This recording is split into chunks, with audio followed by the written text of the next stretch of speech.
The chamber was supposed to be routine, another day of political theater where bluster drowned out truth. But in a single moment, the script was torn apart. Jasmine Crockett leaned forward, her voice sharp as steel, slicing through the arrogance that had been filling the room. The words landed like thunder, direct, unflinching, impossible to ignore. Gasps rippled across the hearing room, staffers shifting in their seats, cameras catching every flicker of expression. Across from her, the so-called attorney, draped in smugness and false confidence, froze. He had swaggered into this hearing, expecting to dominate, to belittle, to score cheap points for a partisan crowd. Instead, he found himself on the receiving end of a verbal strike that would echo far beyond those walls. His smirk faltered. His eyes darted, searching for a lifeline that wasn't there. Crockett did not flinch. She didn't raise her voice. She didn't need to. It was the calm precision of her delivery that stung the most. Every syllable carried the weight of lived experience, of battles fought and won long before she entered Congress, and the silence that followed that deafening pause told the story more powerfully than any headline could.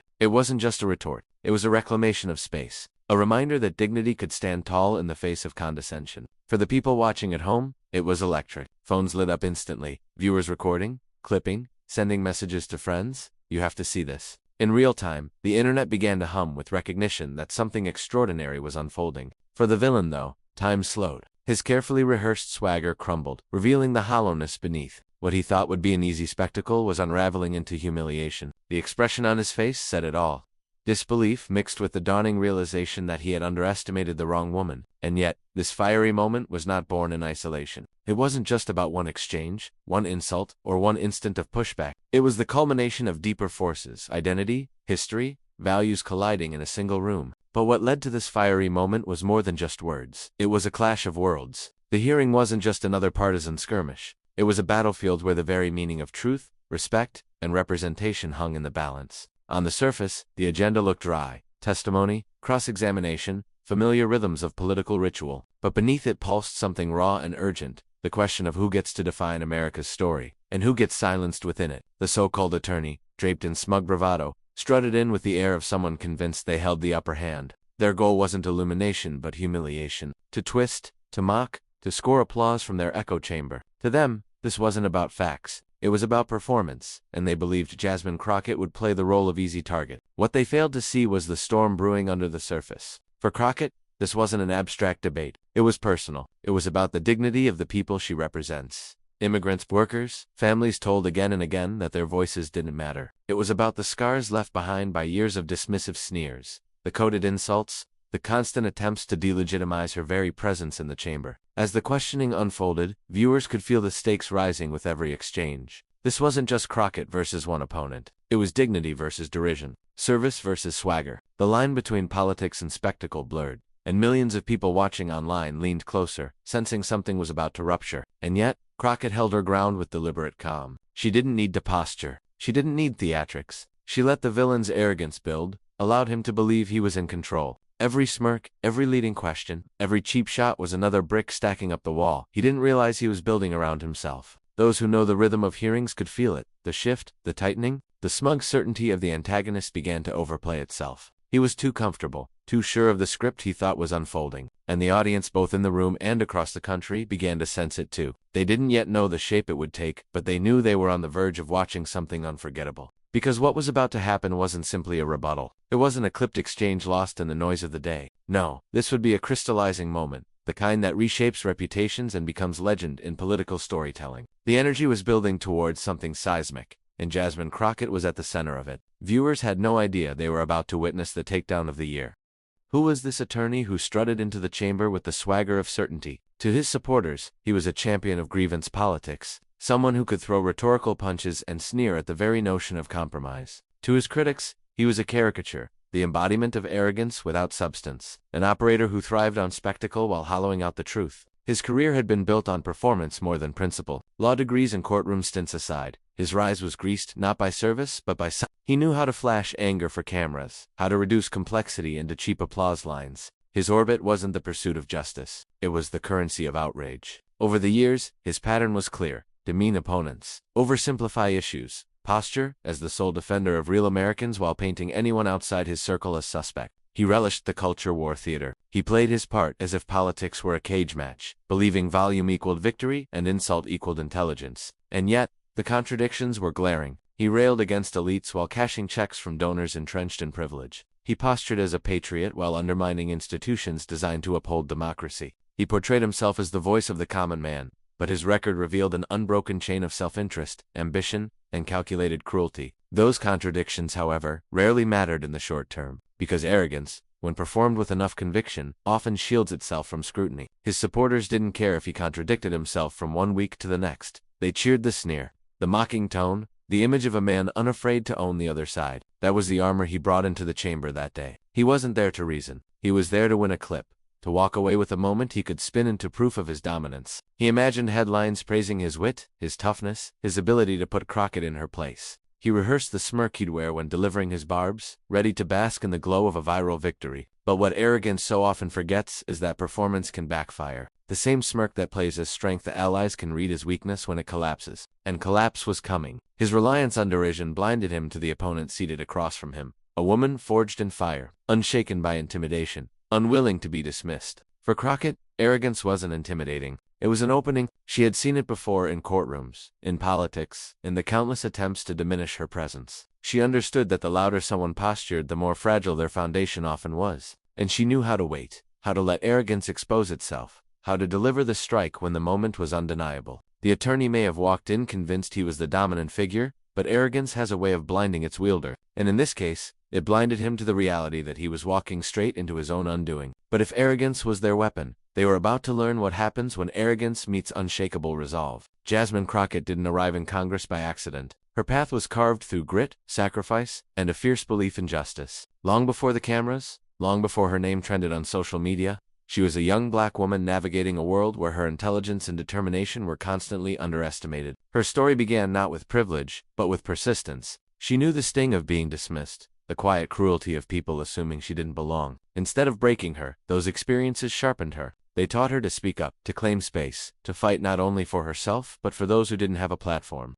Law became her battleground. In courtrooms across Texas, she defended the vulnerable, the overlooked, the people most often steamrolled by systems designed to keep them silent. She built a reputation not on theatrics but on fearless advocacy. She didn't back down from difficult cases. She leaned into them, often standing alone against entrenched power. When she stepped into politics, it wasn't because she sought fame. It was because she saw how laws were written, how policies shaped lives, how whole communities were erased from decision. She carried with her not just legal training, but lived experience, the wisdom of knowing what it meant to fight uphill and still win. Her rise in Congress was marked by the same clarity. She spoke plainly, passionately, unwilling to bend under pressure. For some, that was unsettling. For others, it was electrifying. In her, they saw not just a politician but a representative who reflected their struggles, their pride, their insistence on dignity. And so when she sat in that hearing, she wasn't just another lawmaker trading. She was the culmination of every battle fought to be heard. She was the voice of families told their accents didn't belong, of workers told their pain was invisible, of women told their strength was threatening. Every time she took a breath,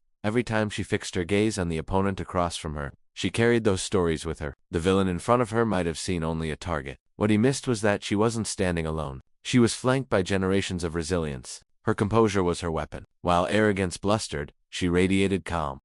While cheap shots were flung, she grounded herself in truth. The courtroom had taught her patience, politics had taught her courage, and life had taught her never to confuse noise with power. And when the moment came, every part of her story converged in that single showdown. The hearing grew sharper, like a violin string pulled tighter and tighter. Questions became pointed, interruptions more aggressive. The so-called attorney leaned into his role, his voice rising, his words dripping with condescension. To the untrained eye, he seemed in control. To those watching closely, the cracks were already showing. Each jab he threw met Crockett's steady responses. She didn't match his volume. She didn't need to. Her sharp wit and firm tone cut cleaner than any raised voice. With every calm correction, with every precise answer, she turned the spotlight back on his bluster. He tried to rattle her, interrupt her cadence, drag her into a shouting match, but Crockett didn't budge. She let him reveal himself, let his interruptions expose his insecurity. It was a strategy as old as the courtroom. Let the opponent overextend, let them stumble into their own contradictions. By now, the audience could sense the shift. The smugness that had once read as confidence now looked desperate. His smirk twitched at the edges. The rhythm he counted on began slipping through his fingers. Crockett,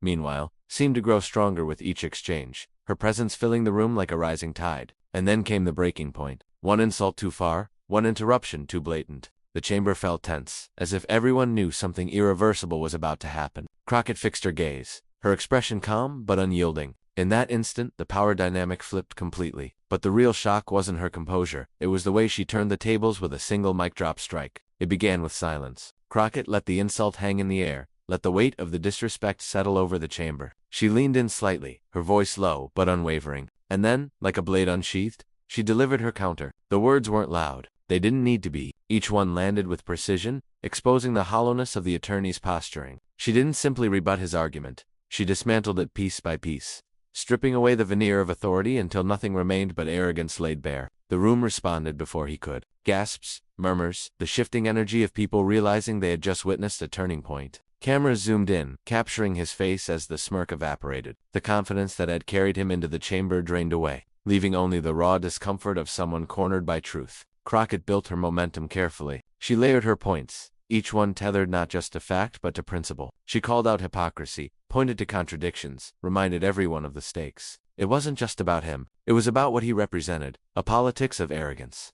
a disdain for truth, a belief that intimidation could replace integrity. Her cadence rose, not in volume but in conviction. Every pause was deliberate, every phrase a hammer strike. And then came the line, the one that would be replayed across the internet, clipped and shared by millions. She delivered it with the precision of a practiced advocate and the passion of someone who carried her community on her shoulders. The chamber erupted. Allies suppressed grins, opponents shifted uncomfortably, and the attorney's mask slipped completely. His rebuttal stumbled, words tripping over themselves. He tried to recover, but the power dynamic had flipped irreversibly. The audience could see it. The collapse of arrogance under the weight of dignity. Crockett didn't gloat. She didn't need to. She let the silence speak, the stunned faces around her amplifying the power of her strike. In that moment, she had not only defended herself, she had defined the terms of the exchange. And for viewers at home, it was electric. Phones lit up with notifications. Clips were saved, tweeted, posted. The takedown was already going viral before the hearing even ended. People messaged friends, "You need to see this right now."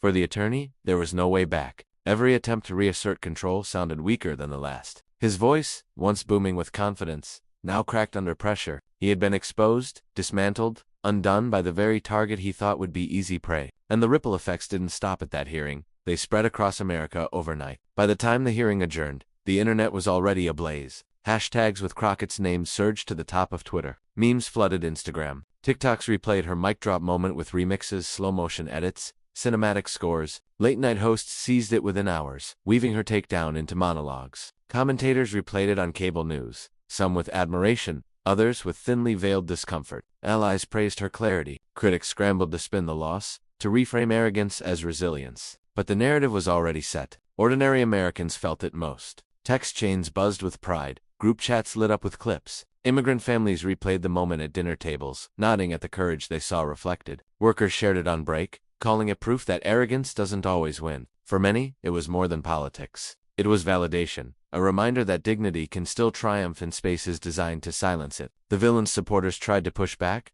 but their defenses rang hollow. The visual of his collapse was undeniable. No spin could erase the footage of his stunned silence, his unraveling confidence, his inability to regain control. The ripple effects reached beyond the political class. Celebrities tweeted their support. Activists cited her words in rallies. Community leaders shared the clip as inspiration. What began as one exchange in a committee room became a national moment, a cultural flashpoint where millions saw arrogance collapse and dignity rise. But beyond the trending hashtags was a deeper lesson, one that outlives the moment itself. The hearing faded from headlines, as all stories eventually do. But what lingered was not the transcript. It was the truth revealed in that clash. Jasmine Crockett had shown that dignity, rooted in service and conviction, outlasts arrogance every time. Her response wasn't just about one attorney or one insult. It was about the struggle for representation, the fight for voices too often silenced. She turned a cheap attack into a universal truth, that respect is stronger than ridicule, and justice is greater than swagger. For her supporters, the lesson was personal.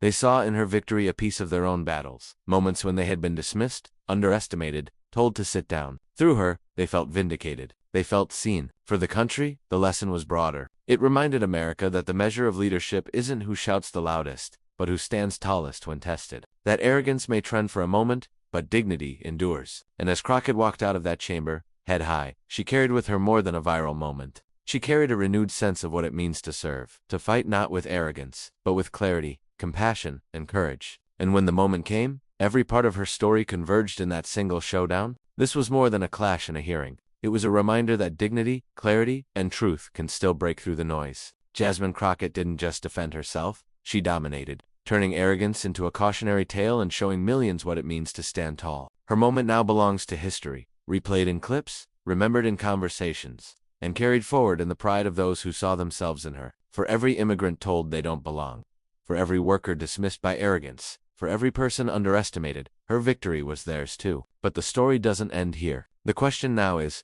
how do we carry that lesson forward? How do we amplify dignity over hate, service over self-interest, courage over cruelty? If you felt the power of this moment, don't just watch, be part of it. Share this story, lift up voices like Jasmine Crockett's, and help build a culture where truth and dignity prevail. Because arrogance will rise again, but so will the people ready to stand against it. And together, we can ensure that when the next clash comes, dignity once again dominates.